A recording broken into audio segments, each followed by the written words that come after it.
আচ্ছা, আসসালামু আলাইকুম। আজকে আমরা যে জিনিসটা শিখবো সেটা পৃথিবীর সবচেয়ে যেমন ইম্পর্টেন্ট ঠিক তেমনি সবচেয়ে অজানা। তো কি এমন জিনিস যেটা পৃথিবীর সবচেয়ে ইম্পর্টেন্ট, আমি বলছি আবার সবচেয়ে অজানা।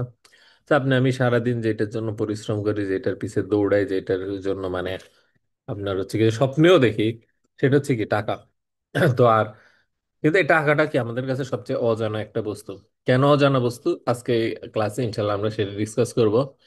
এবং সে অজানা বস্তুটাকে আমরা জানবো। তো আজকের ক্লাসে আমরা প্রেজেন্টেশন স্লাইড রাখবো না, কিন্তু আজকের ক্লাসে আমরা ইয়ে রাখবো, আপনার ওই হোয়াইট বোর্ড দিয়ে আমরা কাজটা করব। সো ফার্স্টে আমরা জানি যে টাকা কি। তো টাকা কি এটা যদি প্রশ্ন করা হয় আমাদেরকে, তাহলে আমরা অনেকে চিন্তা করি কি একটা পিস অফ পেপার, কেমন, যেটা হচ্ছে টাকা। কিন্তু আপনাকে যদি বলা হয় তাইলে তো একটা তাইলে যে আমরা যে প্লাস্টিক কার্ড দিয়ে লেনদেন করতেছি, ক্রেডিট কার্ড বা ডেবিট কার্ড, সেটা কি? সেটা তো কোনো কাগজ নেই। So, আমি একটা প্লাস্টিক কার্ড নিয়ে সারাদিন ঘুরতেছি, আমার পকেটে কোনো টাকা থাকে না।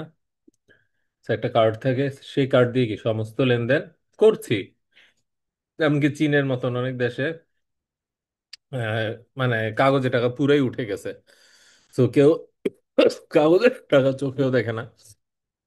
এমনকি রাস্তার পাশে যে 10টা আলু নিয়ে বসে থাকে, সেও দেখা গেল যে একটা কিউআর কোড নিয়ে বসে থাকে। এমনকি ভিক্ষুকও কিউআর কোড নিয়ে বসে থাকে। সো ক্যাশ একদম উঠে গেছে। তো তাহলে কি ওদের দেশে টাকা নাই? আছে। তাহলে টাকাটা কি, এটা কি ডিজিট? এখন ডিজিট হোক বা আপনার পেপার হোক, এরপরে প্রশ্ন থাকে যে এটা পিছে কি আছে। তো পিছের গল্পটা শুরু করি আমরা। পিছে বলতে কত পিছে থেকে শুরু করব, সেটা হচ্ছে প্রশ্ন। তো এটা হচ্ছে কি যে একটা ডলারের কয়েন। সো এক সময় আসলে মানুষ বিভিন্ন ধরনের ধাতু দিয়ে লেনদেন করতো। সো যেটা ছিল ডলার, সেটা হচ্ছে কি যে গোল্ডে ছিল। একটু লেখাটা খারাপ হয়েছে। তো দেখা গেল ওজন একই সমান, কিন্তু মুদ্রাগুলার মান ভিন্ন। ধরা যাক যেটা হচ্ছে কি যে গোল্ড দিয়ে তৈরি, সেটাকে আমি বললাম কি যে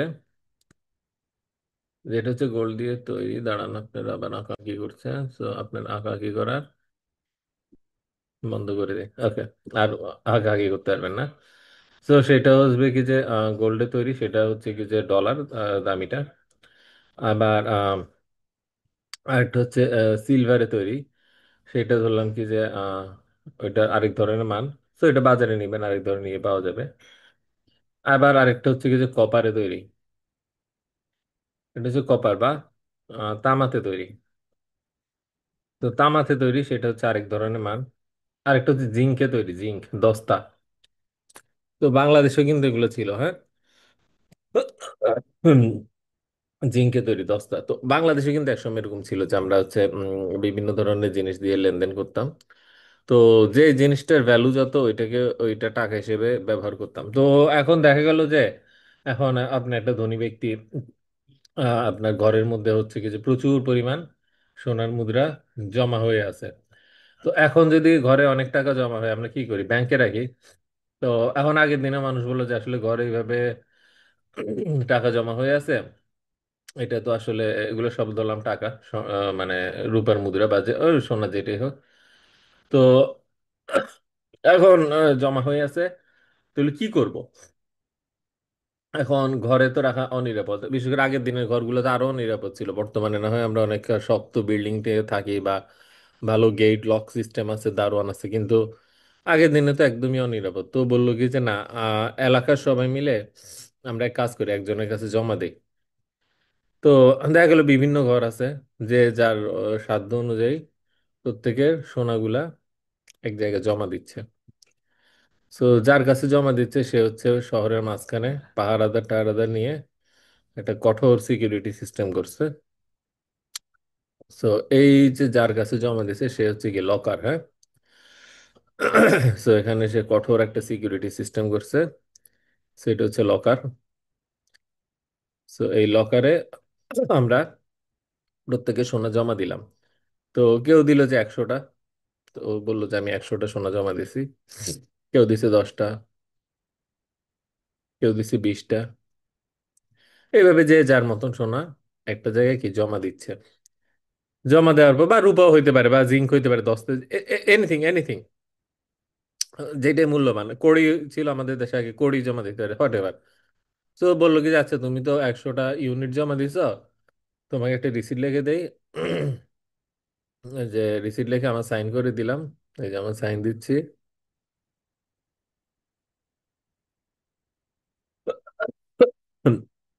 উপরে লিখে দিলাম 100। এই রিসিটটা যখন দেখাবা তোমাকে আমি 100 টাকা কয়েন আবার দিয়ে দিব। ঠিক একইভাবে আরেকটা রিসিট দিল, এখানে 10 লিখে দিল, যে তুমি তো 10 লিখে সাইন করে দিল। ও 10 বার আবার একটা ইয়ে দিল, পরে তো আবার শূন্য বাড়া ইয়ে করে, ওই যে অনেক সময় দেয় না, কেন আমরা পরে সাইন দিই যেন পরে আর শূন্য না বাড়াইতে পারে। আর শুরু করতে একদম কাগজের কিনারা থেকে, যেন আগেও কিছু না দিতে পারে। যাই হোক, দিয়ে তারপরে আমি সাইন করে দিলাম। ওকে। তো এই সাইন করে দেওয়ার পর যেটা হলো, আমার এই এই রিসিপ্টটা যখন আনবে তাকে আমি 10টা ইয়ে দিয়ে দিব, এই যখন আনবে তাকে 100টা দিয়ে দিব। সো এইভাবে কি আমি একটা ভল্ট সিস্টেম করলাম, যেখানে মানুষ টাকা জমা দিয়ে রিসিপ্টটা পাবে, এবং তার পরবর্তীতে সে রিসিপ্ট জমা দিয়ে আবার তার টাকাটা বা ধাতুটা, মূল্যবান ধাতু ফেরত পাবে। তো মূল্যবান ধাতু ফেরত পাবে এইভাবে। তো এই সিস্টেম হচ্ছে কি যে কাজে দিচ্ছে। তো কাজে দিচ্ছে খুবই ভালো। এখন তাহলে ঘরগুলা মোটামুটি ফাঁকা, এবং যার যখন প্রয়োজন সে তখন ওই অনুযায়ী ইয়ে তুলে আনে, এই টাকাটা তুলে আনে, টাকা তুলে এনে ওইটা ব্যয় করে। সো ওভারঅল বেশ মানে নাইস একটা সিস্টেম, তাই না? তো এই সিস্টেমে চলতেছে, ভালো কথা।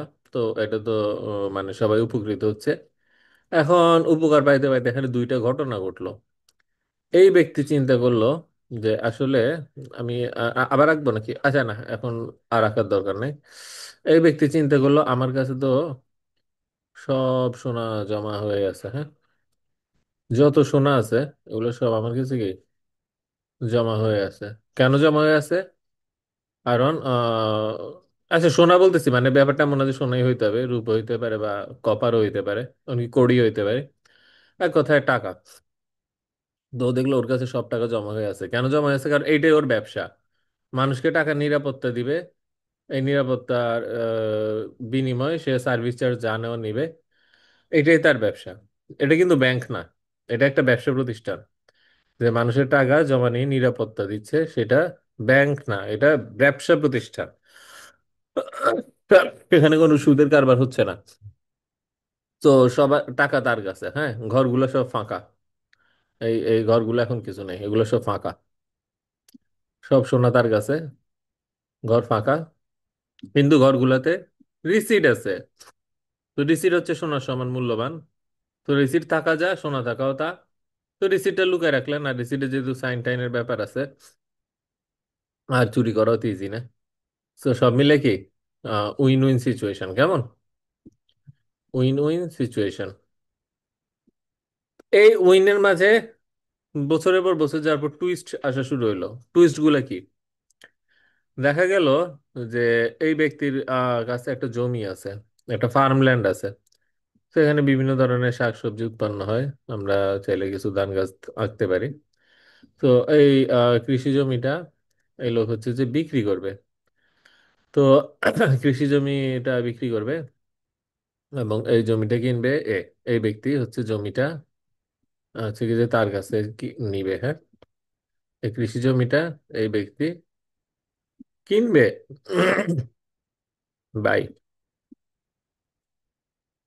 এই যে আমি আপনাদেরকে এগুলো বুঝাই, এমন না যে এগুলো কোনো ইংলিশ লেকচার দেখে ওখান থেকে বুঝাচ্ছি, জাস্ট বলে রাখলাম। মানে অনেক সময় কোনো ক্রিয়েটিভ এক্সাম্পল আনলে কিছু আনলে আমরা সবসময় ভাবি কি এই লোকটা মনে হয় নকল করছে কোথাও থেকে। তো এটা আসলে একটা জাতিগত হীনমন্যতার পরিচয়। তো এমনটা আর কি, মানে সতর্ক থাকা উচিত এই ব্যাপারে। জাতিগত হীনমন্যতা মেধার মূল্যায়ন করেন, এবং যে কোনো ব্যক্তি বলেন আমি এই দেশে থাকবো না, চলে যাবো, হ্যাঁ। তো এই জিনিসগুলো একটু বোঝা দরকার।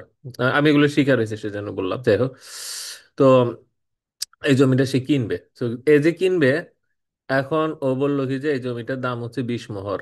হুম, 20 মোহর, 20 কয়েন বা 20 মোহর। আহ আচ্ছা, তো এখন হচ্ছে সে বলল তুমি আমাকে 20 দাও, আমি তোমাকে জমিটা দিব। তো ও বললো ওকে, নো প্রবলেম। সে কি করলো, এই চেকটা নিল, চেকটা নিয়ে ভল্টে গেল, ভল্টে গিয়ে 20 আনলো, এনে এই লোকের হাতে দিল। এই লোকের হাতে দেওয়ার পর এই লোক জমিটা বুঝিয়ে দিল, তার এই লোক আবার ভল্টে নিল, ভল্টে নিয়ে আবার 20 মোহরের আরেকটা চেক নিয়ে আসলো। সো ওভারঅল যেটা হইলো, সো এইটা হচ্ছে কি যে হচ্ছে কি যে আমাদের লকার সার্ভিস। সো এখানে মিস্টার এক্স বা জনাব ক, এখানে হচ্ছে জনাব খ। সো দুইজনের মধ্যে জমি হবে, জমির বিনিময়ে, সরি জমির বিনিময়ে 20 মোহরের বিনিময়ে জমি আদান প্রদান হবে। সো এর কাছে মোহর নাই, এর কাছে আছে চেক। সো প্রথমে সে চেকটা দিল, চেকটা দিয়ে মোহর আনলো, মোহর আনার পর এই 20 মোহর তাকে দিল, তারপরে সে জমিটা বুঝে পাইলো। তো দিন শেষে এখন এই 20 মোহর তো সে ঘরে রেখে কোনো কাজ নাই, সেই 20 মোহর সে আবার এর কাছে দিল, তো আবার এ একটা চেক নিয়ে আসলো। তো এখন এর কাছে আছে দুইটা চেক, একটা 20 আর একটা 10। আর এই লোকের কাছে আছে একটা জমি। তো এখন এই যে এত কিছু তারা করলো, করার পরে চিন্তা করলো আচ্ছা, এই যে এত কষ্ট করে একবার চেক ভাঙ্গায় আনলাম, টাকা দিলাম, তারপর সে আবার টাকা রাখলো, আবার চেক করলো, তো লাভটা হইলো কি, আমি তো চেকটাই দিয়ে দিতে পারতাম। তো যখন সে জমি কিনবে, তখন তো বলতে পারে, এই নাও তো আমার চেকটা তোমাকে দিয়ে দিচ্ছি, তোমার জমিটা আমাকে দিয়ে দাও। কত আরাম। তো এখন চেকে তো আবার সাইন টাইন করা যায়, যার নামে চেক ইস্যু হয়েছে ওর নামে সাইন করা, যেন চুরি না হতে পারে। তো এখন বললো ভাই এত ভেজাল করতে ভাল লাগে না, চুরি হইলে হোক বা কিছু যেটাই হোক, তুমি আমার এমন চেক দাও, যার হাতে চেক সেই হচ্ছে টাকার মালিক। তো বললো ওকে ঠিক আছে, নো প্রবলেম। লকার সিস্টেম বললো এখন থেকে যার হাতে চেক সে টাকার মালিক। তো আমি ওপেন চেক সাইন করে দিচ্ছি, ওকে। তো সাইন করার পর এখন কি করলো, মানুষের চেক দিয়ে কেনা বেচা শুরু করলো। যেমন এই ব্যক্তি, এই ব্যক্তির কাছে তো 100টা, 100 টাকার চেক আছে, ধরলাম 100 টাকার একটা চেক না দিয়ে আমরা ধরলাম যে 10 টাকার 10টা চেক আছে। হ্যাঁ, 10 টাকার 10টা চেক আছে, কয়টা হলো, 6টা, আহ 6টা, 8টা, 8টা, 10টা, হ্যাঁ। ওকে, সো এই 10টা চেক আছে তার কাছে, 1, 2, 3, প্রত্যেকটা হচ্ছে 10 মোহর মূল্যের, হ্যাঁ, 4। তো এখন সে হচ্ছে কি যে ভাবলো হুদাই আমি এতদিন ধরে ইয়েগুলা ফালাই রাখছি, টাকাগুলা ফালাই রাখছি, এক কাজ করি, কিছু কিনি, মানে নিজের জীবনে কিছু কাজে লাগুক। আসলে টাকা সিন্ধুকে পড়ে আছে, আমি মনে মনে গুড ফিল করতেছি, এটা তো সে লাইফে কোনো ভ্যালুয়েট করতেছে না। তার চেয়ে বরং আমি কি করি, একটা ভালো একটা সুন্দর একটা প্রাসাদ কিনবো। সো আমি একটা প্রাসাদ কিনবো, প্রাসাদ কিনে ওখানে থাকবো, তাও ভালো। আমি তো টাকা তো নিয়ে কবরে যাবে না, প্রাসাদে যদি থাকি কিছুদিন, তাও অ্যাটলিস্ট টাকাটা ইউজ হইলো। হ্যাঁ, তো এইভাবে সে চিন্তা করলো। তো চিন্তা করে সেই প্রাসাদটা কিনলো। তো ও বললো কি যে এটা 30 মোহর এই প্রাসাদের দাম। তো এখন সে বললো আচ্ছা 30 মোহর তোমার আমি কষ্ট করে তুলে আনবো, তুমি তো আর টাকা নিয়ে বাবুগুরের মতন ঘুরবা না, তুমি তো চেকে গিয়ে করবা। এক কাজ করো, আমি তোমাকে 3টা চেক দিয়ে দেই, এই 3টা চেক তোমাকে দিয়ে দেই, 3টা চেক হচ্ছে কি যে প্রত্যেকটা 10 করে, আর তুমি আমাকে প্রাসাদটা দিয়ে দাও। তো বললো ওকে ঠিক আছে। তারপরে সে হচ্ছে এই 3টা চেক নিয়ে ঘুরতেছে, বললো আমি তো প্রাসাদ বেচে দিছি, এখন আমি কি করবো, আমার আর প্রাসাদ ভালো লাগে না, আমি হচ্ছে কি যে কৃষিকাজ করব। তো একটা কৃষককে বললো তোমার বিরাট বড় জমি আছে, এটা দাও, এটা হচ্ছে 20 মোহর। তার বললো আচ্ছা, জমি তো না হয় চাষ করবো, আমি থাকবো কই, বলে হ্যাঁ আমার বসত ভিটা বেচে দেই, দাও এটা 10 মোহর। তো তো তাকে কি করলো, যে বসত ভিটা বেচছে তাকে দিছে 1টা চেক, যে জমি বেচছে তাকে দিছে 2টা চেক। এই যে চেক লেনদেন হওয়া শুরু হয়েছে, এটাই তো টাকা। এবার বুঝছেন কিভাবে কাগজ টাকা হইলো।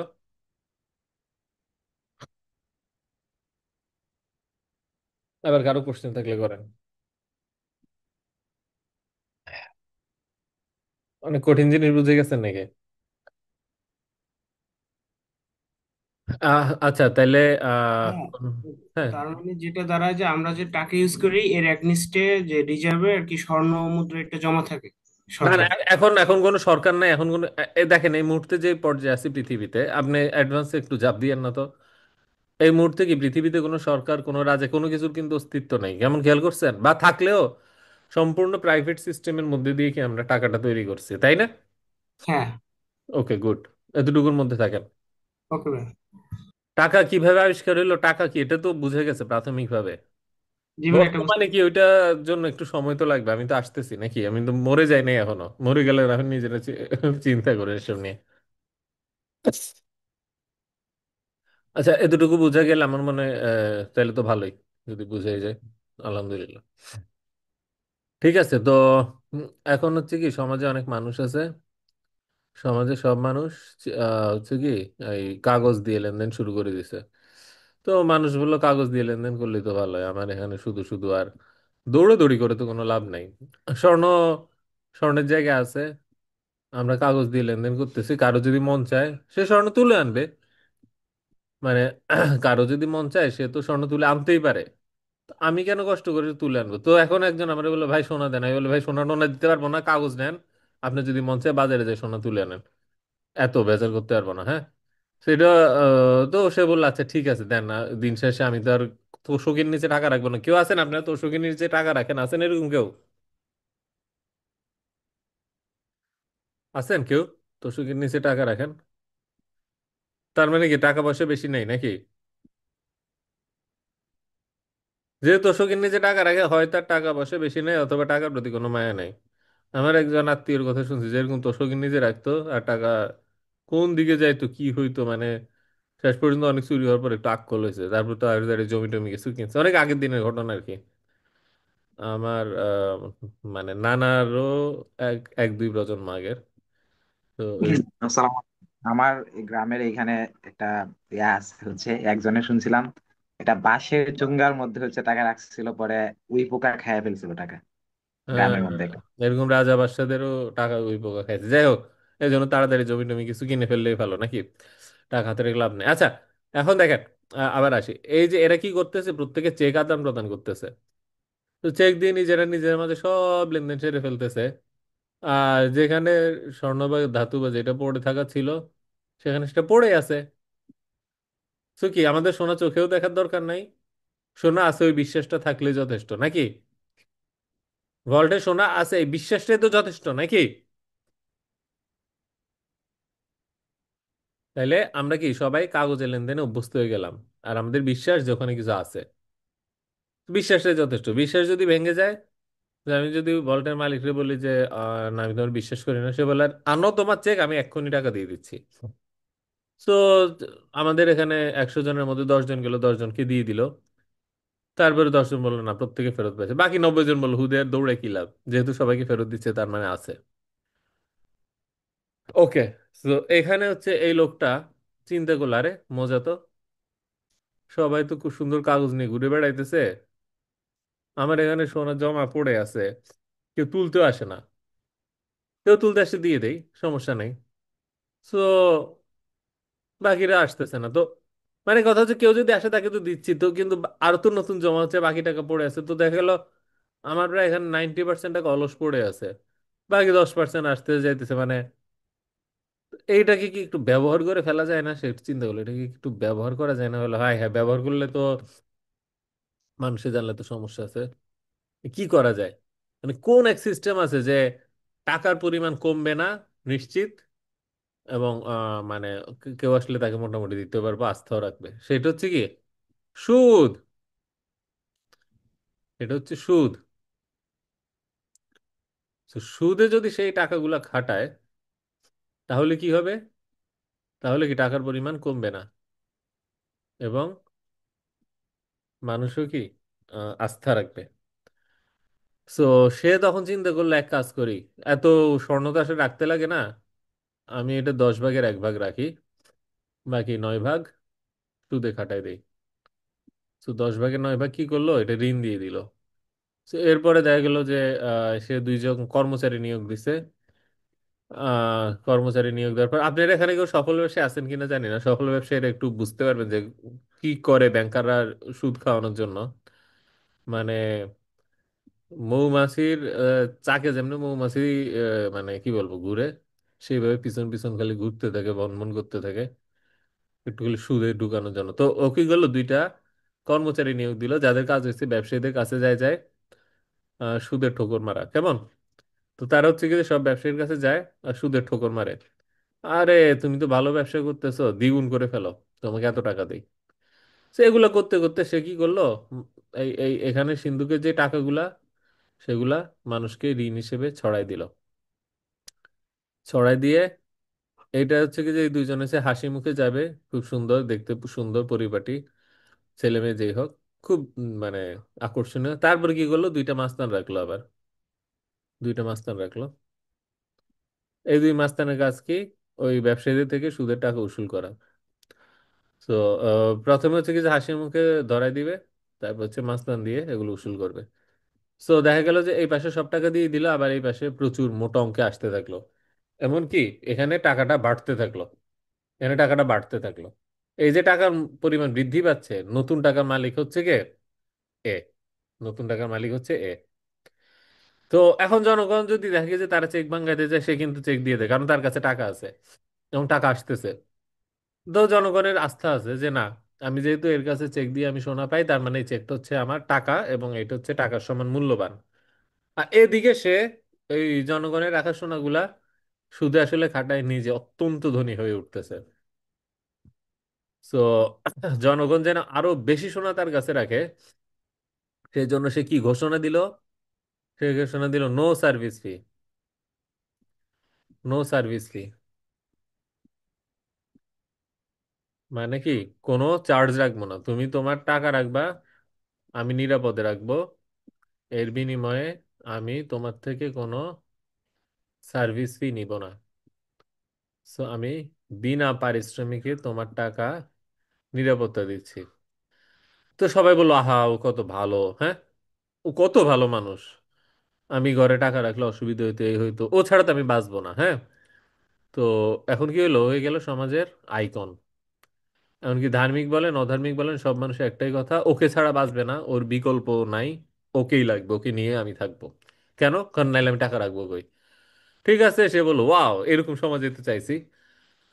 তো এর পাশাপাশি সে মানুষের টাকাটা কি, আরেকজনকে হচ্ছে সুদ খাওয়াচ্ছে, আরেকজনের থেকে টাকা নিচ্ছে, এবং এইভাবে সারা দেশের টাকা থেকে সুদে আসলে নিজের পকেটে লাভ ঢুকে ফেলতেছে। এইটাই হচ্ছে ব্যাংক। এইভাবে এখন বুঝে গেল যে কাগজের টাকা সুদ কিভাবে এক হয়ে যাচ্ছে। এবার আপনারা প্রশ্ন করতে পারেন টপিকের মধ্যে, আমি এরপর অ্যাডভান্স লেভেলে যাই না রে ভাই, হাতে পায়ে ধরি, আপনারা এই টপিকের মধ্যে থেকে জিজ্ঞেস করেন।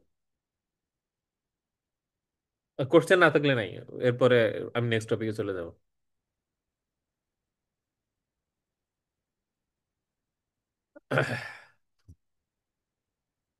কোশ্চেনটা হয় চ্যাটে লেখেন, নয় মুখে বলতে পারেন।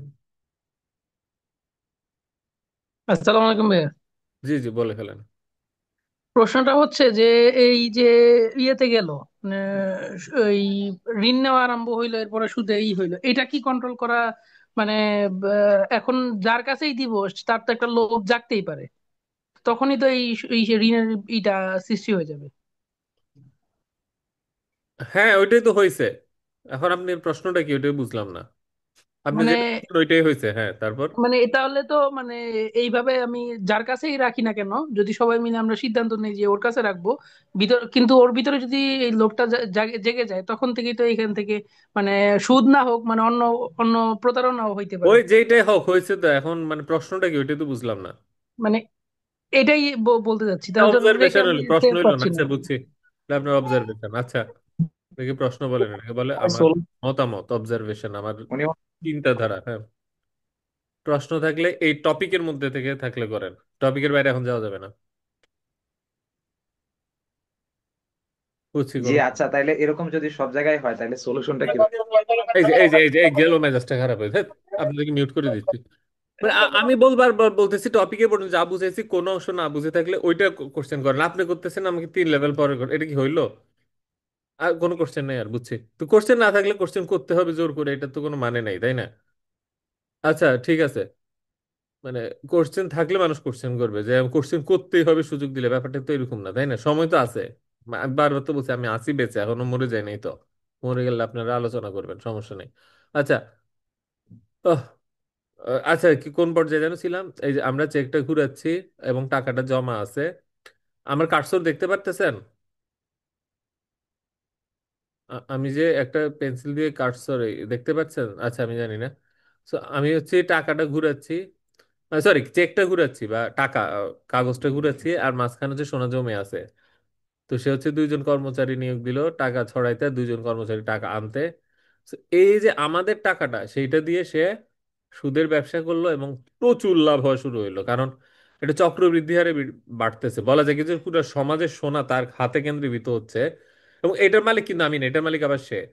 মনে করেন যে আপনি আমার কাছে এটা দিলেন, এটা দেওয়ার পর আমি সবাইকে একটা একটা করে দিয়ে বললাম একটা দিলে দুইটা ফেরত দাও। So, দুইটা যখন ফেরত দিচ্ছে, আপনি যখন আসছেন তখন বলছে, তুমি তো আমার কাছে একটা রাখছো, একটাই নাও। অথচ আমি কিন্তু এটা দুইটা বানাই ফেলছি।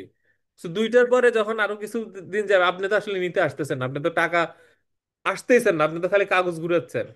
তো আমি দুইটা বানানোর পর এরপর আরেকজনকে দুইটা ঋণ দিয়ে দিলাম, দিয়ে বললাম কি যে তুমি আমার কাছে চারটা দাও। ওকে। আপনি এদিকে কাগজ ঘুরাচ্ছেন, দুই একজন যদি আসে তাকে দিয়ে দিচ্ছি। আবার দিয়ে দেওয়ার পরে ওই সোনাটা কিন্তু ঘুরে ফিরে আবার আমার কাছে আসবে, কারণ কেউ তো আর তোষকের নিচে রাখবে না। কথার কথা কেউ এসে বললো, ভাই আমি তো 10টা রাখছি, 10টা ফেরত দাও। আমি যাও, এই নাও তোমার 10টা দিলাম। এখন 10টা দিয়ে সে কি করবে? 10টা তো সে তোষকের নিচে রাখবে না। তো 10টা যেহেতু তোষকের নিচে রাখবে না, সে এটা দিয়ে কিছু একটা কিনবে, খরচ করবে। খরচ করার পরে যার হাতে যাবে, সেভাবে হাই হাই আমি আমার নিজের হাতে কেন এত কিছু রাখবো, আমি এক কাজ করি, এই এই সিন্ধুকে নিয়ে জমা করে তুলে আনি। এইভাবে যতবারই আমার হাতে থেকে শোনা যাবে, সবগুলো ফেরত চলে আসবে আমার কাছেই। এবং প্রত্যেকটা বার আমি শুধু দেখি এটা 2 কে 4 করলাম, 4 কে 8 করলাম, 8 কে 16, চক্রবৃদ্ধি কিন্তু। দেখা গেল মাত্র কত পার্সেন্ট, মাত্র হচ্ছে কি যে আপনার 15% সুদে। 15% সুদ তো আমরা প্রায় সবাই মানে অ্যাকসেপ্ট করি ব্যাংকের থেকে যখন ঋণ নেই।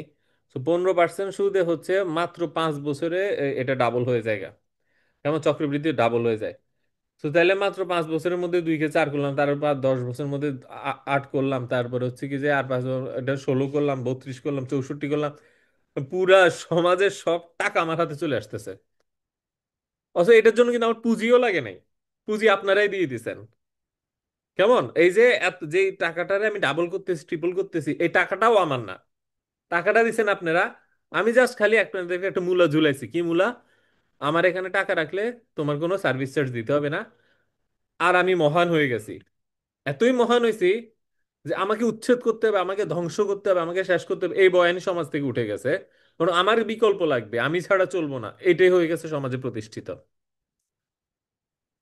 তো এই পর্যায়ে যখন আমরা আসলাম, তখন কাগজের টাকা আর সুদ এক হয়ে যাচ্ছে। আমরা দেখতেছি কাগজের টাকা আর সুদ দুইটা কিন্তু এক হয়ে আসতেছে, মানে টাকাই সুদ, সুদেই টাকা, এরকম একটা ব্যাপার চলে আসতেছে। মানে টাকা আর সুদ দুটো খুব আলাদা কনসেপ্ট লাগে আমার কাছে, যে আমি কষ্ট করে টাকা আর্ন করতেছি, আমি টাকা সঞ্চয় করতেছি, আমি টাকা দিয়ে মানে ব্যয় করতেছি আমার জীবনের জন্য প্রয়োজন, কিন্তু এইটার সুদ কেমন যেন এক হয়ে যেতেছে, তাই না?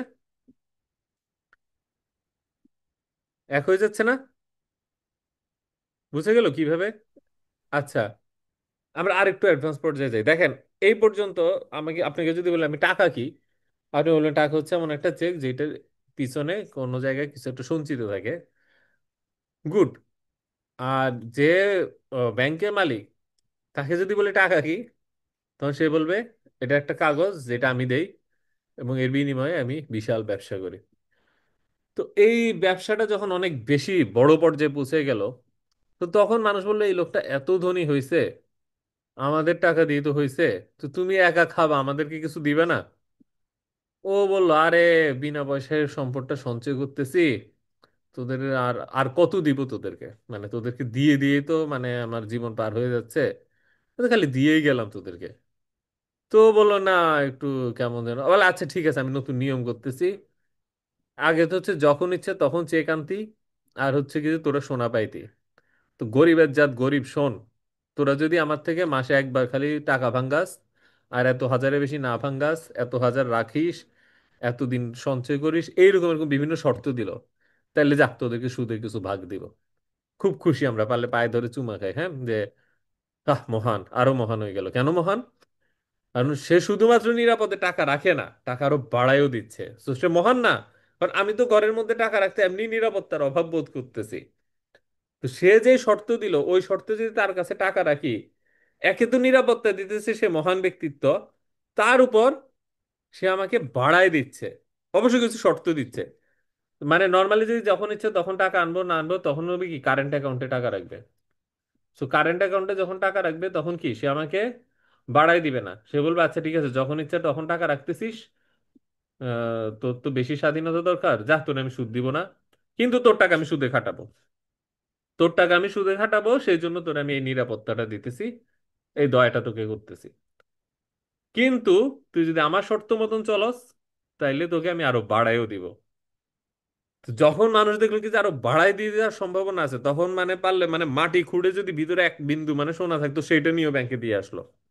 সে তো আরো খুশি, কারণ সে বাড়াই দিবে যা, তার চেয়ে আর অনেক বেশি সে সমাজ থেকে কেড়ে নিবে।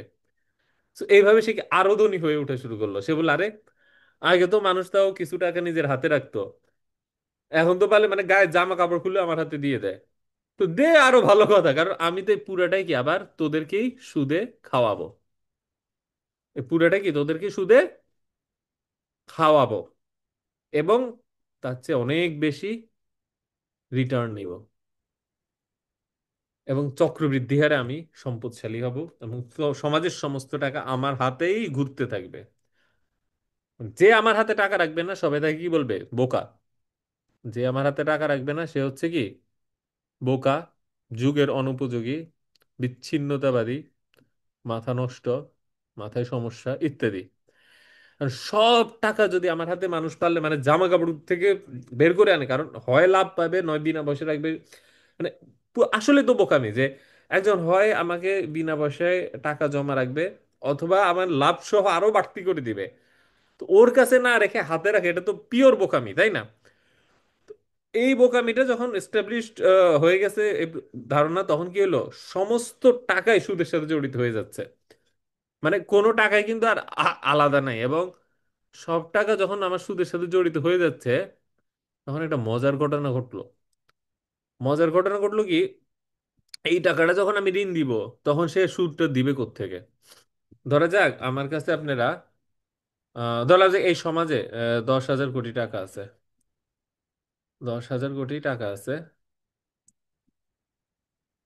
10,000 কোটি টাকা আমার কাছে আসলো। আসার পরে এখান থেকে 9,000 কোটি টাকা আমি ঋণ দিলাম, 9,000 কোটি ঋণ দিলাম, হ্যাঁ, 1,000 রাখছি আর কি, আপনাদের জন্য কে কখন আসে বলা যায় না।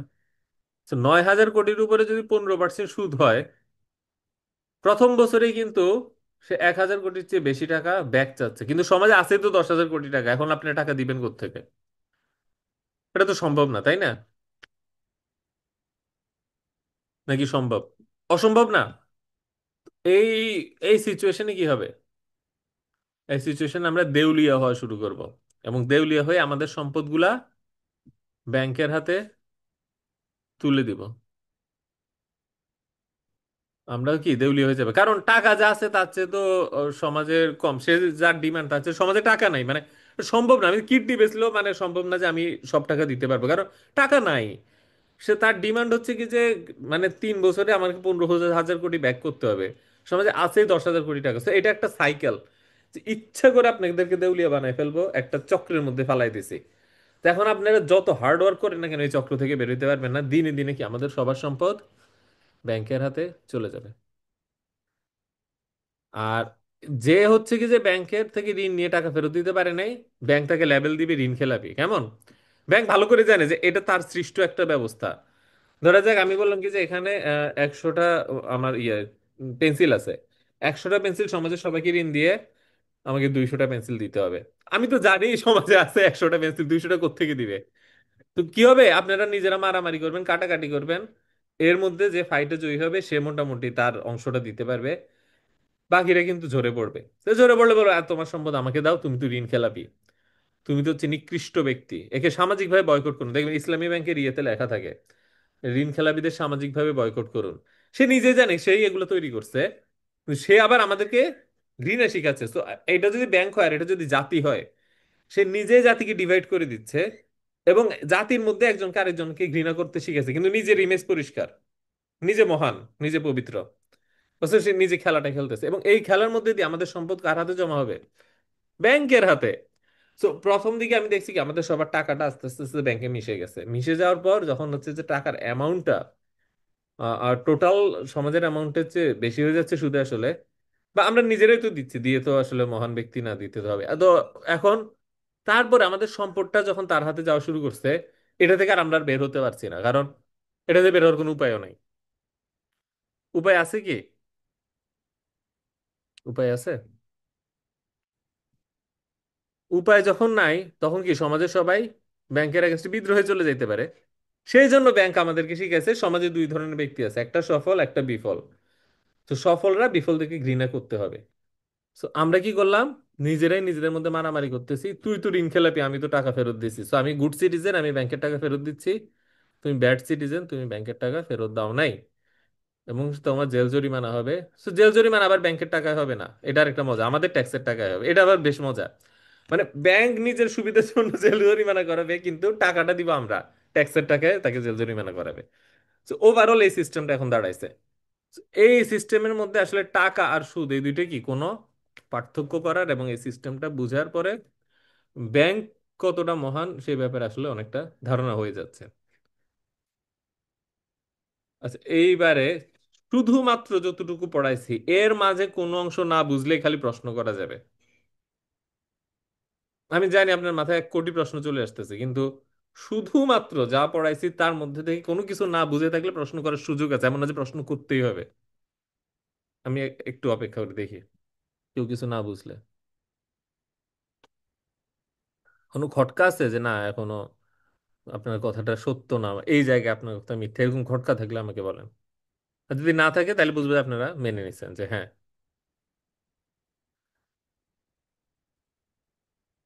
ওকে। সো আমরা এখন ব্যাংকিং সিস্টেম বুঝলাম, এবং টাকা বুঝলাম, এবং কাগজের নোট কিভাবে আসছে এটা বুঝলাম। সো এখন এই পর্যন্ত পুরো সিস্টেমে কিন্তু সরকার কিন্তু এক্সিস্ট করতেছে না। সরকার কি নাই?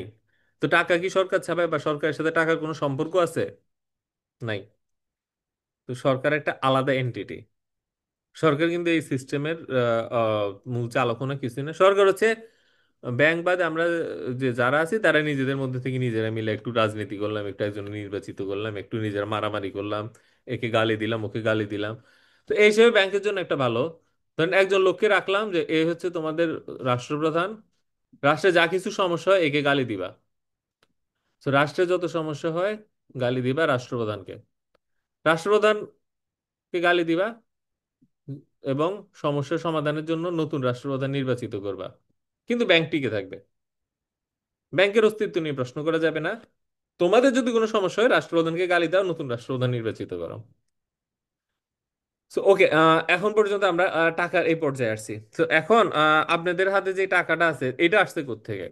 তো এক সময় সবগুলা ব্যাংক বললো যে আমরা তো অনেকগুলো ব্যাংক আলাদা আলাদা আছি, এক কাজ করি আমরা একটা কেন্দ্রীয় ব্যাংক বানাই। কেন্দ্রীয় ব্যাংক সরকারের উদ্যোগে হয় না, অনেকে ভাবে কেন্দ্রীয় ব্যাংক মানে সরকার বানাই দিছে, না না না, ওইটা না।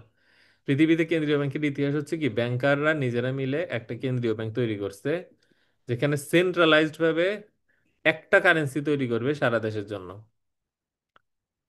সো সারা দেশে সব মানুষ একটা টাকা ব্যবহার করবে। কারণ কি? কারণ মনে করেন ঢাকায় একটা ব্যাংক আছে, চিটাং একটা ব্যাংক আছে, সো ঢাকার ব্যাংকের টাকা নিয়ে চিটাং গেলেন, চিটাং বললে এই টাকা চিনি না, আমি ওটা অ্যাকসেপ্ট করবো না। আবার মনে করেন যে একটা ব্যাংকের স্বাস্থ্য একটু খারাপ হয়েছে, সো আপনি ওখানে টাকা রাখছেন, সে হচ্ছে কি যে এত বেশি মানে ঋণ দিছে, উল্টা পাল্টা জায়গায় ঋণ দিছে, সে নিজে হচ্ছে ঋণ খেলাপি টেলাপি করে নিজে হচ্ছে কি যে পালাইছে, অনেক কিছু সমস্যা হইতে পারে। তো বল এত সমস্যা না করে ব্যাংকিং সিস্টেমের প্রতি যেন আস্থা থাকে, সেই জন্য আমরা একটা কেন্দ্রীয় বড় করে একটা কেন্দ্রীয় ব্যাংক করি। সেই কেন্দ্রীয় ব্যাংকের আন্ডারে আমরা সবাই হচ্ছে রেজিস্টার করবে, এবং সে নিশ্চিত করবে যেন ব্যাংকিং সিস্টেমটা টিকে থাকে এবং ব্যাংকিং সিস্টেমের উপর মানুষের আস্থা থাকে। কারণ আস্থা হচ্ছে এখানে মূলধন, পুরা সিস্টেমের মূলধন হচ্ছে আস্থা। এবং আস্থা সর্বোচ্চ করার জন্য পুরা জিনিসটা কেন্দ্রীকরণ করে একদম একটা নিয়মতান্ত্রিক ব্যবস্থায় আনতে হবে, এবং সারা দেশে একটা নোট চালু করা হবে। তখন মানুষ তো খুবই খুশি। কেন? কারণ আগে হচ্ছে কি যে কিছু কিছু ফালতু ব্যাংকার ছিল, টাকা নিয়ে পালাইছে, কিছু হচ্ছে কি যে আপনার এই ঋণ খেলাপি করে, মানে এত বেশি উল্টাপাল্টা ঋণ দিছে, নিজের টাকা ব্যাক দিতে পারে নাই এবং টাকার উপরে আস্থাটা কম ছিল বা ব্যাংক সিস্টেমের উপর আস্থা কম ছিল। এখন মানুষ খুশি কেন? এখন এই টাকাটা দিয়ে সে সারা দেশে লেনদেন করতে পারবে এবং একটা কেন্দ্রীয় সিস্টেম আছে। So, যে কেউ কেন্দ্রীয় সিস্টেমের কাছে গিয়ে টাকা চাইলে কেন্দ্রীয় ব্যাংক স্বর্ণ বা যেটাই হোক দিতে বাধিত থাকিবে। সেই জন্য লেখা চাহিদা মাত্র বাহককে দিতে বাধিত থাকিবে। কেমন? তো সবাই খুশি এখন, তাহলে সারা দেশের যে কোনো প্রান্তে এক জায়গা থেকে আরেক জায়গায় টাকা নিয়ে নিতে পারি আমরা। এবং সারা দেশের সব ব্যাংকিং সিস্টেমের টাকা একই ব্যবস্থা হয়ে গেছে। তো এর মধ্যে দিয়ে কি আমরা টাকার লেনদেনটা করতে পারতেছি এবং একটা সেন্ট্রালাইজ সিস্টেমে আমাদের যেই ওই আগে যেই যেই আমানতগুলো দিয়ে আমি রিসিপ্ট আনছি ওটা সঞ্চিত আছে। সো দেখেন, কথার কথা, আমাদের বাপ দাদারা এক সময় স্বর্ণ টর্ণ জমা রাখছিল কোনো একটা ভল্টে। বাপ দাদা না, আরো আগের কাহিনী তো। সেখান থেকে আমি একটা কাগজ পাইছি। তারপর সেই কাগজটা আমরা ঘুরাচ্ছি, ঘুরানোর পর বললো যত সোনা আছে সবগুলো একটা সেন্টারে নিয়ে আসি। তো আনলো। তো সোনার মালিকটা কে? হুম? সোনার মালিককে আমরা জনগণ। জনগণ। হ্যাঁ, সোনাগুলো আমানত। তো সেগুলো সবগুলো সোনা একটা সেন্টারে নিয়ে আসলো। নিয়ে আসার পর আমাদের সবার হাতে যে কাগজটা বুঝাই রাখলো, নতুন কাগজ ইস্যু করলো। তো আগের কাগজ নিয়ে নতুন ইস্যু করলো। সো বললো ঠিক আছে, তোমরা এখন পর্যন্ত আগের মতোই আছো। কিন্তু এখানে একটা প্যাঁচ লেগে গেছে। প্যাঁচটা কি বলবো নাকি জানি না।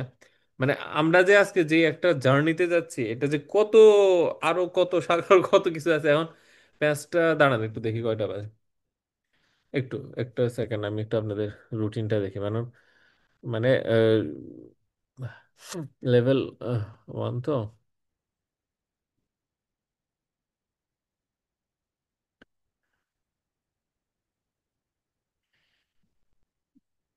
আচ্ছা, আজকে প্যাচটা ক্লিয়ার করতেছি। ওকে, নো প্রবলেম।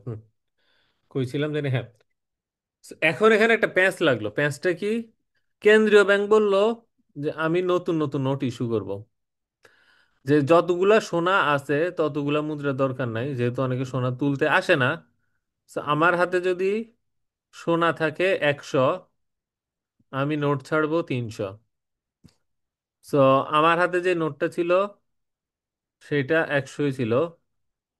কেমন? তার কেন্দ্রীয় ব্যাংকে সোনা ছিল। সো আমার বাপ দাদারা হচ্ছে কি যে 100টা মোহর দিয়ে 100 মোহরের রিসিপ্ট নিছে। কেন্দ্রীয় ব্যাংক বলল যে না, আমি এর দ্বিগুণ ছাপাবো। সো আমার ভল্টে আছে 100, আমি ছাপাই দিব তিনটা, 300 হয়ে যাবে। চিন্তা করছেন? আচ্ছা, এই এই যে কাজটা করছে, এটাতে কি সে চুরি করছে না? অনেকে বুঝতে পারে না কেমনে চুরি করছে, কার থেকে চুরি করছে, চুরি করছে। বা ডাকাতি করছে কিভাবে। সূক্ষ্ম কৌশলে একটা ডাকাতি চুরি হয়ে গেছে। So, বাস্তবে এটা হয়েছে, মানে হয়েছে দেখে আমি বলতেছি, এমন না যে আমি এখানে থিওরিটিক্যাল কথা, আমার মন গড়া সেই গপসপ। আপনি যদি মনে হয় আমি রূপকথা বলতেছি, আপনি চলে যান। কেমন? কিন্তু আপনি যদি মনে করেন যে এগুলো আসলে হয়েছে কিন্তু বাস্তবে রূপকথার মতো না, আর আমি আপনার কেমনে কি বলবো, বাস্তবে এগুলো হয়েছে কিন্তু আসলে রূপকথার মতনই দুঃখজনক যে আমার বাপ চাচারা 100 দিয়ে 100 চাইছে। তো এইটা যেটা তুমি 3 গুণ ছাপাই ফেলছো, 3 গুণ ছাপাই কি আমার টাকার ভ্যালুটা 3 ভাগের 1 ভাগ হয়ে গেছে। So, এই যে আমার বাকি 2 ভাগের যে ভ্যালুটা সে খাই ফেলছে। সে খাই ফেলছে পুরাটা, সে নিজে আয়ত্ত করে ফেলছে। তো ব্যাপারটা এরকম যে আপনারা 100টা পেন্সিল দিলেন। পেন্সিল দেওয়ার পর আমি 100টা পেন্সিলের রিসিপ্ট দিলাম। রিসিপ্ট দেওয়ার পর আমি বললাম কি যে কেউ তো পেন্সিল তুলতে আসে না, আরো 200 পেন্সিলের রিসিপ্ট বানাই ফেলছি, বানায় সেগুলো ঋণ দিয়ে দিছি। তো এই যে নতুন করে টাকা ছাপা ইস্যু করে দিচ্ছে, আপনার টাকার ভ্যালু কমে গেছে। কিন্তু আরে ভাই, আপনি তো আমার কাছে আমানত রাখছিলেন দুইটা পেন্সিল, আপনার যে ভ্যালু আমি কমাইছি, এটা তো পুরো আমানতের খেয়ানত করলাম আমি। কিন্তু আমরা ভুলে গেছি। কেন ভুলে গেছি? কারণ আমার তো বহু পূর্বপুরুষ এই কাজটা করছে। এখন আমরা বর্তমানে এসে খেয়ানত হচ্ছে খবরও নেই কারো। এগুলো বছরে 7%, ওগুলো ব্যাপার না, ব্যাংকে রাখলে শুধু 7% সে ম্যানেজ হয়ে যাবে। কেমন? তাহলে ম্যানেজ হয়ে যাবে, এইটাই। তো এখন কি করলো? এবারে আরো ভয়ঙ্কর ঘটনা ঘটলো। কেন? একটু আগে ব্যাংকে যে টাকা রাখে নাই তাকে বোকা বলছি কেন, সে বাড়তি লাভ নেয় নাই। এখন সে যখন টাকা এভাবে ছাপাই দেওয়া শুরু করতেছে এবং টাকার ভ্যালু কমে ফেলাইতেছে, তখন ব্যাংকে টাকা রাখার নেসেসিটি হয়ে যাচ্ছে। কেন? কারণ সুদ না পাইলে তো আমার ভ্যালু কমে যাবে। সুদ যদি না পাই, আমার টাকা তো ভ্যালুই কমে যাচ্ছে।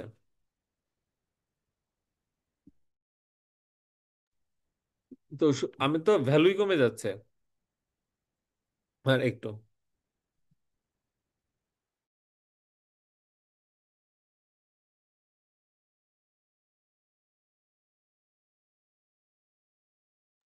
তো এই পর্যায়ে এসে দেখলাম যে একে তো সে আমার টাকা দিয়ে সুদের ব্যবসা করছে, এইভাবে সে সমাজের সমস্ত অর্থ সম্পদ কেন্দ্রীভূত করতেছে। দ্বিতীয়ত সে আবার নতুন টাকাও ছাপায় ফেলতেছে আমার টাকাকে ইস্যু করে, এবং নতুন ছাপানো নোটগুলো সে সুদের ঋণ আকারে বাজারে ছাড়তেছে। তো এইটা হচ্ছে সেন্ট্রাল ব্যাংকিং সিস্টেম। এইটাই হচ্ছে সেন্ট্রাল ব্যাংকিং সিস্টেম। তো সেন্ট্রাল ব্যাংক কি করে? নতুন টাকা ছাপায়, সুদের ঋণ দেয়। কাকে সুদের ঋণ দেয়? অন্যান্য ব্যাংকে, অন্যান্য ব্যাংকগুলোকে, এবং সরকারকেও। এইভাবে কি নতুন টাকা আমাদের হাতে আসে। তো বাজারে নতুন টাকা দেখেন না, নতুন নতুন নোট আসছে, কেমন আসছে? সুদের ঋণ হিসেবে। এবং নতুন যে টাকাটা দেয় সেটার ফলে কি আমাদের এক্সিস্টিং টাকার ভ্যালু কমে যায়। এবং এইভাবে কি প্রতিনিয়ত একটা টাকার অংশ চুরি হয়। তো কয় পর্যায়ে জুলুম দেখতেছে এখন। এই যে নতুন টাকা এসে সে সুদে আবার ঋণ আকারে ছাড়লো, তো সেটারও তো আবার সুদ পূরণ করতে হবে। তো আমি ধরলাম কি যে এতগুলো টাকা বানাইছি, বানাই দিয়ে বললাম কি যে এটা আবার বাড়তি দিতে হবে। তো বাড়তি দিবেন কোত্থেকে? দেওয়ার তো কোনো সিস্টেম নেই, আরো ঋণ নিতে হবে। তো এইভাবে কি আবার ঋণ আর সুদ আবার মিলে গেছে, আবার টাকা ঋণ সুদ সব এক হয়ে গেছে। তো সৃষ্টিও এক হয়ে গেছে, এবং সৃষ্টি হওয়ার পর মার্কেটে ছাড়ার পর ওই টাকা আবার আমরা কমার্শিয়াল ব্যাংকে দিই, ওই সে আবার আরেকজনকে দেয়। তো ওভারঅল এই দুইটার মধ্যে আর কোনো তফাৎ দেখতেছি না। টাকাও যা, ঋণও তা, সুদও তা। কারণ টাকাটা তৈরি হয়েছে ঋণ আকারে ছাড়ার মধ্যে দিয়ে, এবং ওইটার উপরে প্রতিনিয়ত সুদ উঠছে। ধরেন আমার এখানে, এখানে টাকা আছে, এখানে কিছু টাকা আছে। এই টাকাগুলোর প্রত্যেকটা কি ঋণের দলিল। So, প্রতিনিয়ত এটা পিছিয়ে সুদ উঠতেইছে। এটা থেকে বাঁচার উপায় আরো নতুন ঋণ নিতে হবে, এবং ওই ঋণ দিয়ে পুরান ঋণের সুদ পূরণ করতে হবে। তো বুঝে গেছে?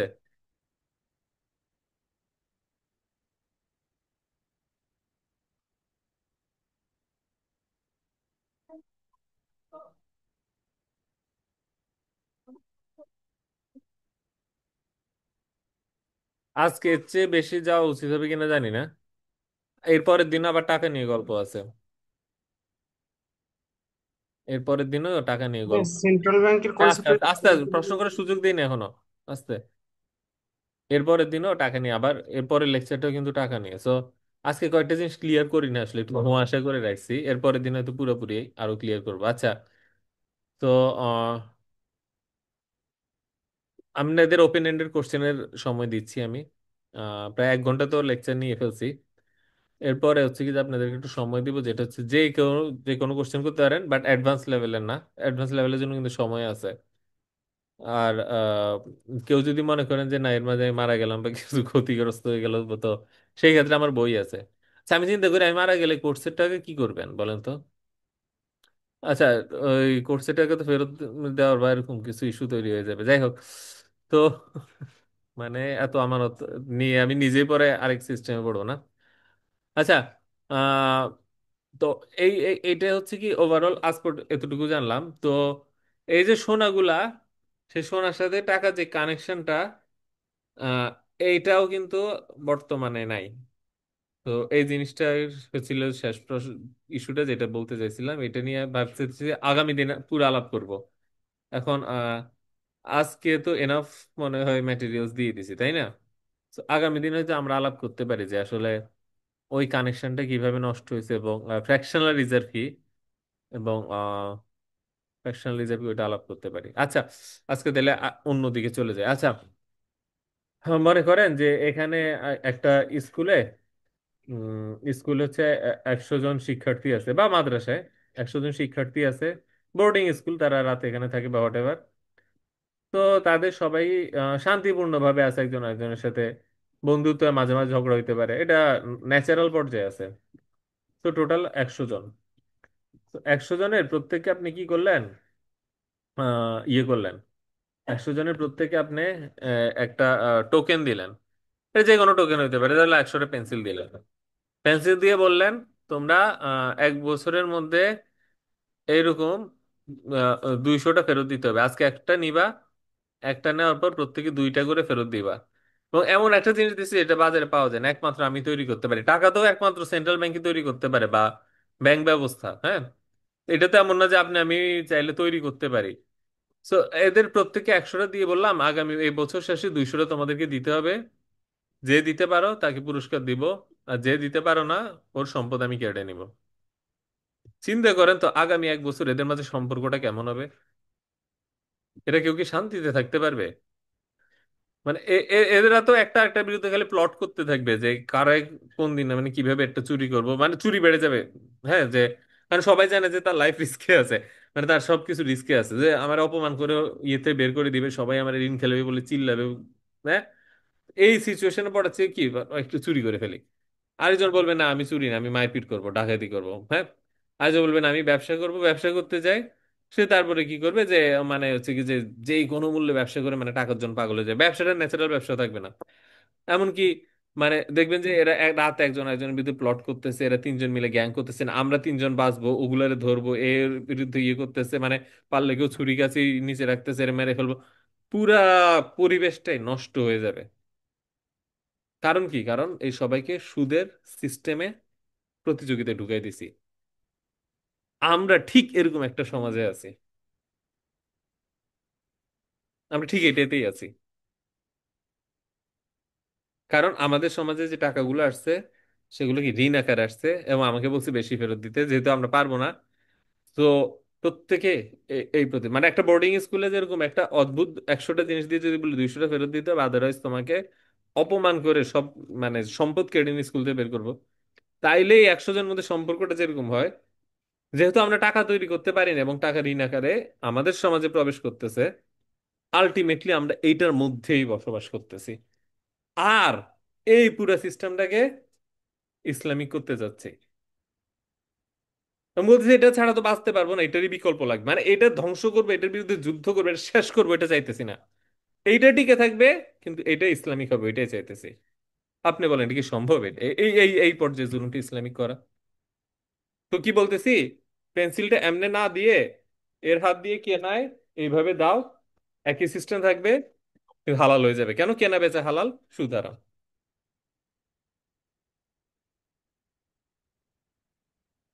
এটা কি শর্ট সাইটেডনেস না? অবশ্য এগুলা বললেই বলে আমার আলেমদের সাথে বসেন, তো কয়বার বসবো?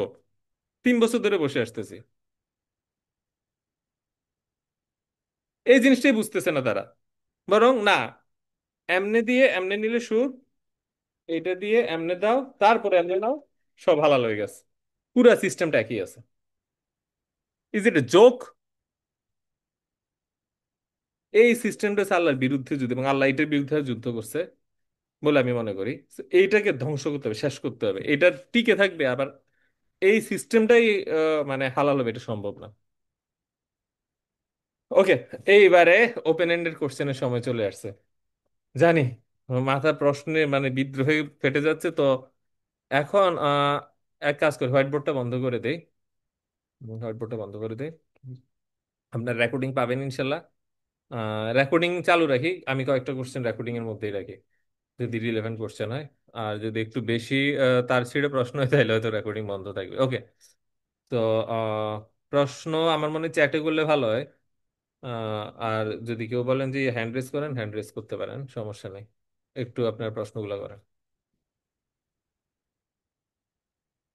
আচ্ছা, একটা কোশ্চেন পাইছি ফাহিম ফয়সলের থেকে। ব্যাংক যদি 100 টাকার সমমূল্যের মোহরের পরিবর্তে 300 টাকা ছাপায়, তাহলে এরপর ব্যাংক 300 টাকা দিয়ে কত সমমূল্যের মোহর দিবে? না, আপনি তো 100 টাকার মোহর যখন হাতে পাবেন, মানে নোট হাতে পাবেন, তো তখন আপনাকে বলা হবে যে এটা 100 টাকার সমমূল্যেরই, স্যার 100 মোহরের সমমূল্যের। তো ফার্স্টে তো এইভাবে বলা হবে, কিন্তু যখন টাকার পরিমাণ বেড়ে যাবে তখন ওই মানুষের ট্রাস্টটা নষ্ট হয়ে যাবে, এবং সেইভাবে কি ভ্যালুটা কমা শুরু হবে। তো এটা একটু কমপ্লেক্স প্রসেস। আমার মনে হয় নেক্সট দিন নিক্সন শক যখন পড়বো তখন এই কোশ্চেনটা করলে আরো ভালো হয়। তবে হ্যাঁ, আপনার টাকার ভ্যালু কমবে, মানে এমন না যে সে যাবে আর আপনি নিরাপদ থাকবেন। এক সময় এগুলা ভ্যালু কমা শুরু হয়, অ্যাডজাস্ট হয়। আচ্ছা।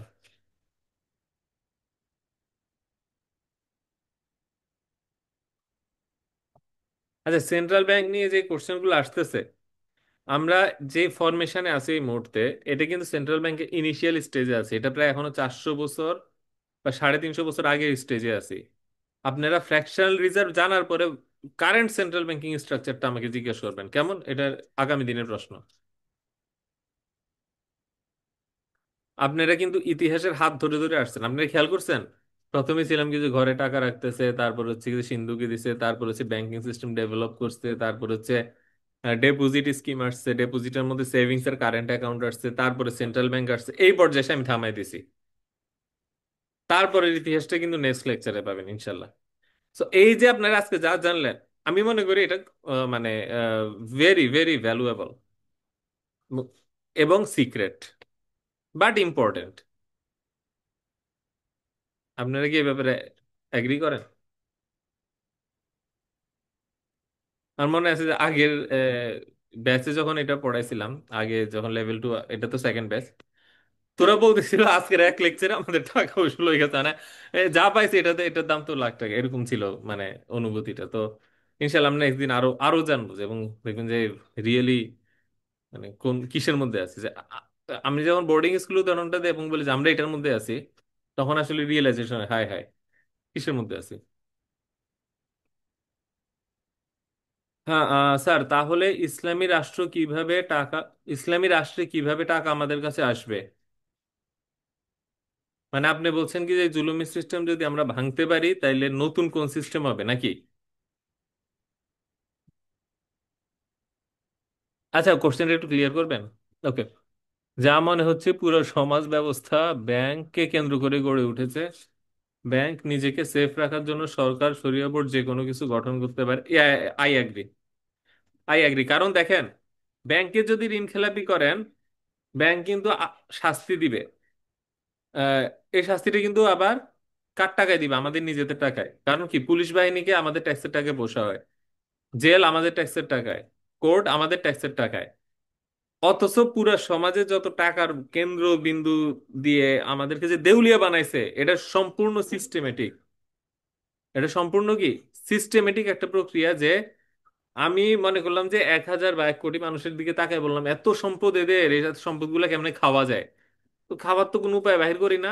তখন আমি কি করব? একটা ব্যাংক দিব। ব্যাংক দিয়ে বলবো যে তোমাদের সবার টাকা এখানে জমা রাখো, আমি তো বিনিময় কিচ্ছু যাবে চাই না।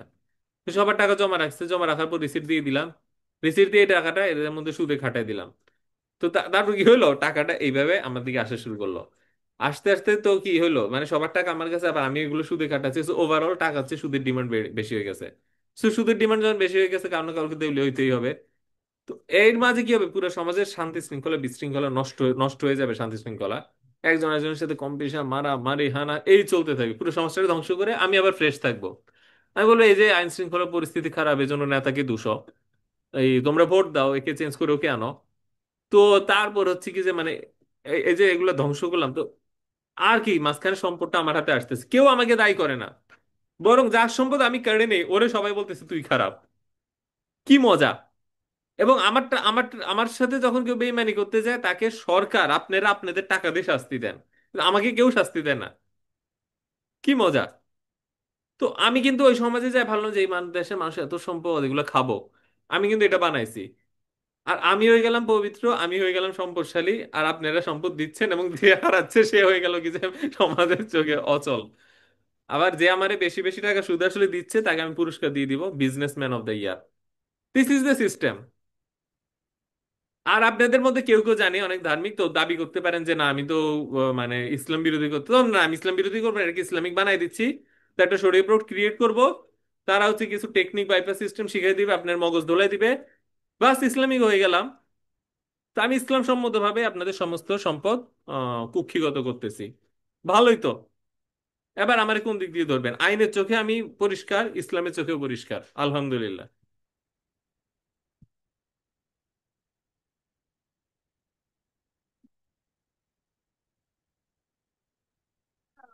আচ্ছা, একজন বলতেছে ক্রয় বিক্রয় সুদের মতোই, অথচ সুদকে হারাম।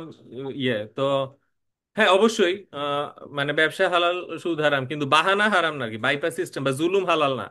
তা আপনি যদি বলেন না আমি জুলুমকে হালাল বানায় ফেলতেছি এরকম বাইপাস সিস্টেম এবং বাহানা নাটকের মধ্যে দিয়ে, তো তাহলে তো মানে বলতে নতুন করে একটা ধর্ম আবিষ্কার করতে হবে যে এটা জুলুমেই মহান। হ্যাঁ, এবং বাইপাস এবং নাটকের মধ্যে দিয়ে জুলুম করতে পারলে সেটা ওই লোক জান্নাতি হয়ে যেতে পারে। তো এই ধর্ম ইসলাম না, যেটা নতুন কোনো একটা ধর্ম হইতে পারে, আমি জানি না। আচ্ছা, যা মনে হচ্ছে পুরো সমাজ ব্যবস্থা ব্যাংক, ওকে ঠিক আছে, আলটিমেটলি সব সম্পত্তি তো ব্যাংকের কাছেই যাবে, সব দেশে দেউলিয়া, শুধু বাংলাদেশ না। হ্যাঁ, ভেরি গুড অবজারভেশন। আসল কালপ্রিট ব্যাংক না বলে সুদ বলতে পারি, আসল কালপ্রিট হ্যাঁ ব্যাংকও তো আসলে টাকার সুদ এক করে ফেলছে, একদম একদম এক করে ফেলছে। তো আহ জুলুম কি ইসলামের দৃষ্টিতে, জুলুম কি হালাল নাকি হারাম? জুলুম হারাম। তো আমি জুলুমকে বৈধতা দেওয়ার জন্য বাহানা বা নাটক ব্যবস্থা করতেছি। নাটক কি? সরাসরি না দিয়ে ঘুরাই দিচ্ছি, একই সিস্টেম জুলুমের মেশিন চালু রাখতেছি, তারপরে বলতেছি এটা নাকি আবার হালাল। এবং তো সরিয়ে পড়েছে, আমি বললাম কি যে আমার তো টাকার অভাব নাই, 1 লাখ টাকা বেতন দিব, কোন হুজুর আছে যে আমার পক্ষে কথা বলবে? তো দুইজন আবেদন করলো যে হুজুর আমার এত টাকা দিলে আমি পক্ষে, তো আসো আসো আসো। তার ওকে পুরস্কার টুরস্কার দিয়ে বড় হুজুর বানাই ফেললাম, বিভিন্ন মিডিয়াতে নিলাম, মিডিয়াও তো আমার কন্ট্রোলে।